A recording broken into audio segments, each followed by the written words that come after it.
Aqueles que acompanham o canal há mais tempo têm já essa percepção e aqueles que estão há menos tempo aqui também já puderam perceber que aqui é um canal sério no YouTube. Nós somos um canal de comentários e reflexões políticas. Comentamos sobre assuntos políticos, acontecimentos e notícias. Nós não somos um canal de discussão, não somos discussão quando eu falo de brigas, tretas, intrigas com outros youtubers. Não. Nós não fazemos esse tipo de artimanha para bombar o canal ou para fazer o canal crescer. Não é do nosso feitio. Tanto é que nunca arrumamos nenhuma confusão e você vai encontrar aqui pouquíssimos vídeos comentando figuras que não sejam figuras políticas, como jornalistas ou youtubers, em tom de crítica. Quando a gente tem que fazer um elogio ou algum complemento, a gente até cita. Mas, em algumas situações, nós fazemos comentários sobre figuras que não são da política em tom de crítica também, geralmente quando elas extrapolam o limite do aceitável. E é por isso que eu gostaria de comentar sobre o Felipe Neto nesse vídeo. Porque o Felipe Neto ele fez um comentário no Twitter, que foi um comentário que poderia ter sido feito pelo Carlos Bolsonaro, o Carluccio. E na verdade, o Carluccio e o Felipe Neto eles fizeram o mesmo comentário, só que usando palavras diferentes.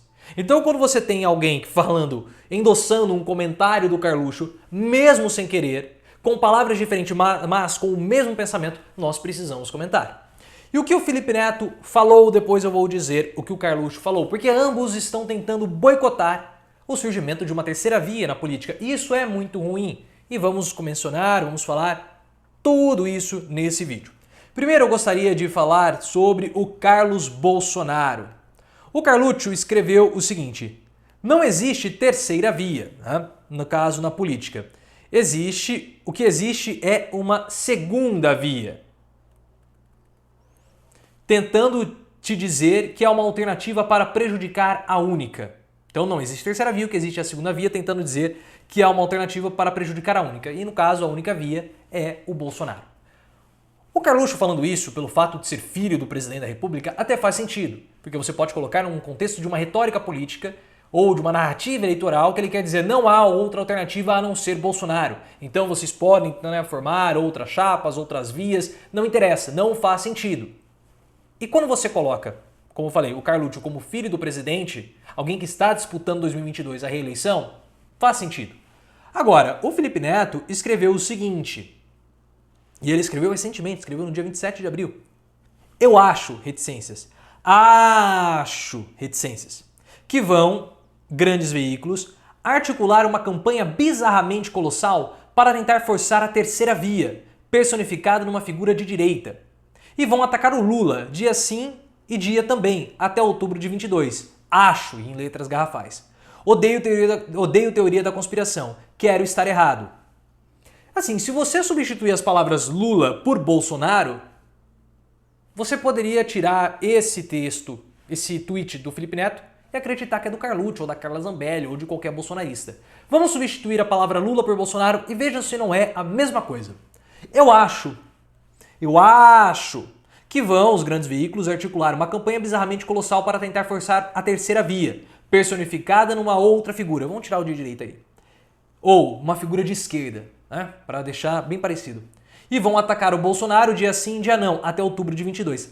Odeio teoria da conspiração, quero estar errado. E ele está errado. Mas percebam que é muito semelhante o discurso dos dois, poderia encaixar perfeitamente um do outro.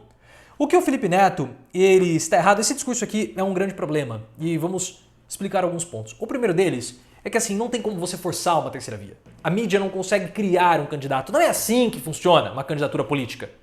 Uma candidatura política, ela emerge da sociedade.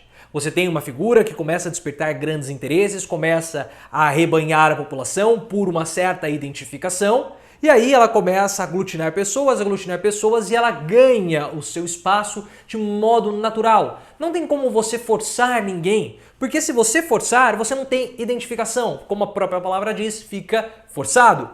O Bolsonaro não é um fenômeno de mídia.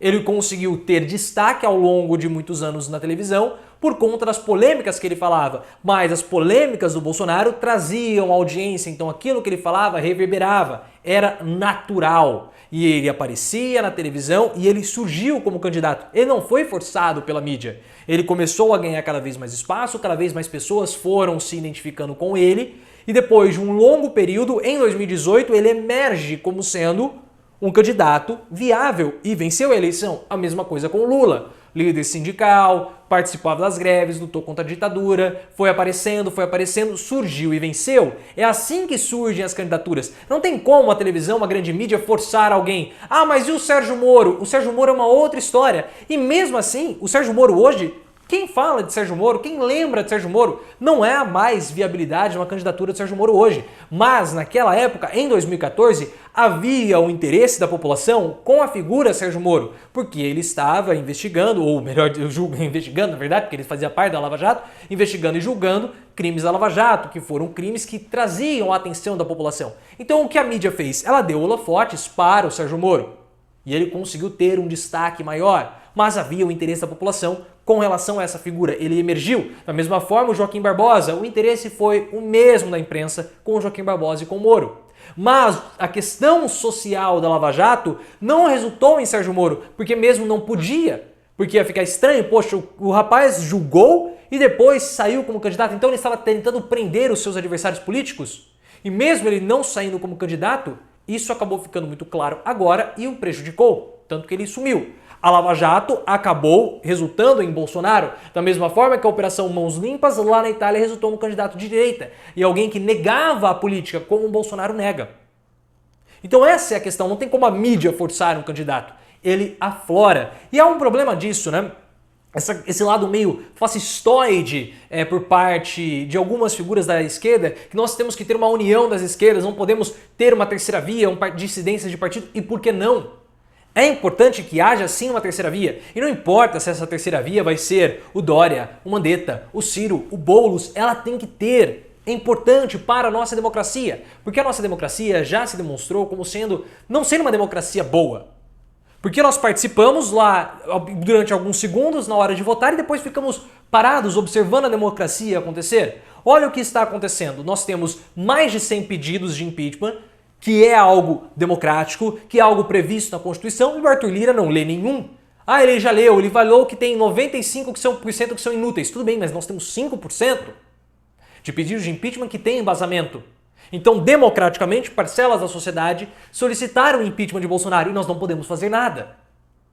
Então perceba que é muito ruim quando você começa a cercear a população e falar nós temos que ter apenas essa ideia de 2 partidos, poucos. Não é legal. Nós precisamos ter mais representatividade, mais candidatos fortes, viáveis, porque nós temos um problema no Brasil, que a quantidade gigantesca de partidos faz com que os partidos eles não tenham as identidades dos partidos acabam se confundindo muito.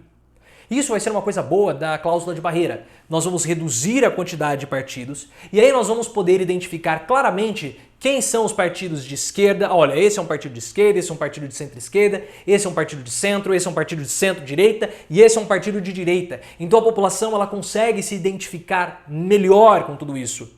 Então, se você não tem uma terceira via e aquela pessoa que não se identifica nem com o Bolsonaro nem com o Lula, ela fica no meio termo que fala assim, eu não confio em nenhum dos dois. Então começa a haver uma negação da política. Eu não confio mais em nenhum candidato, eu não gosto nem desse, eu não gosto nem daquele. E começa esse sentimento tosco, tacanho de negação da política. E a pessoa, a sociedade, ela começa a se retrair cada vez mais da participação da vida pública. E a gente acaba acreditando cada vez mais que democracia é pura e simplesmente ir lá e apertar o botão na urna. E não é. Haja vista agora como nós estamos sofrendo com tudo isso. Estamos pedindo para as pessoas se articularem pelo impeachment e não sai, porque os partidos, muitos deles, estão fazendo cálculo eleitoral, querendo deixar o Bolsonaro sangrando até 2022. E nós temos um esforço enorme, hercúleo, para fazer com que as pessoas se manifestem, mandem um e-mail, protestem. É difícil. E mesmo assim muitos falam, não vai dar certo. Não vai acontecer, CPI não dá em nada, CPI dá em pizza. Por quê?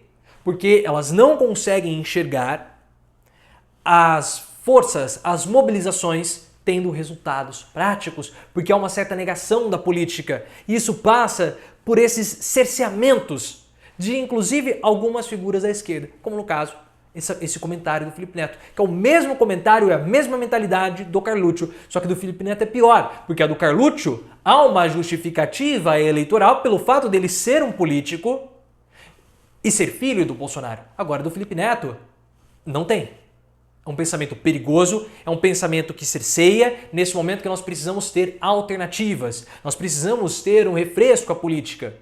Até mesmo porque nós precisamos ter partidos, ou melhor dizendo, nós precisamos ter figuras políticas que tentem mostrar, sair em defesa do impeachment ou da CPI de um modo mais contundente.